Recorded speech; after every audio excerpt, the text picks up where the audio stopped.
អ្នកទាំងអស់គ្នាដែលឃើញកន្លែងគេបង្កើតតុក្កតាដោយខ្លួនឯងហើយយើងអាចដាក់សម្បត្តិកំណើតបានទៀតតោះមកមើលមួយខ្ញុំទាំងអស់គ្នាចាប់អារម្មណ៍មានច្រើនណាស់អ្នកទាំងអស់គ្នាមានគ្រប់ទាំងអស់អានេះគេ display ហើយនេះគឺរបៀបតប៉ែតដើម្បីឲ្យយើងដាក់ម៉ាកអីចឹងទៅអញ្ចឹងឥឡូវនេះខ្ញុំយក mode នេះហើយខ្ញុំនឹងរក customize កៅអៅខ្លួនឯងអាវគេមានជម្រើសច្រើនណាស់អ្នកទាំងអស់គ្នាមានតាំងពី Halloween Harry Potter អ្វីដែលយើងចូលចិត្តគឺយើងអាចរើសនៅនឹងបានទាំងអស់អូខេអ្នកទាំងអស់គ្នាខ្ញុំសប្បាយហើមែនតើព្រោះអីចង់និយាយថាដូចយើងមានកូនទូចមួយយើងរើកៅអៅកូនយើងអញ្ចឹងណា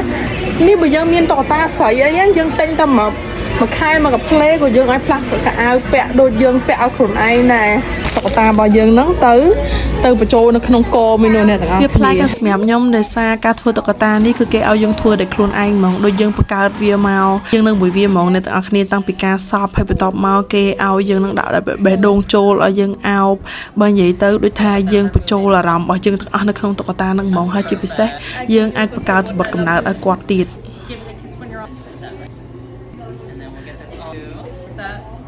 វីដេអូរបស់ខ្ញុំថ្ងៃនេះគឺមានតែប៉ុណ្្នឹងឯងអញ្ចឹងកុំភ្លេចតាមដានមកវីដេអូរបស់ខ្ញុំក្រោយទៀតណាបាយ We're good to go. Have a beautiful day. Okay.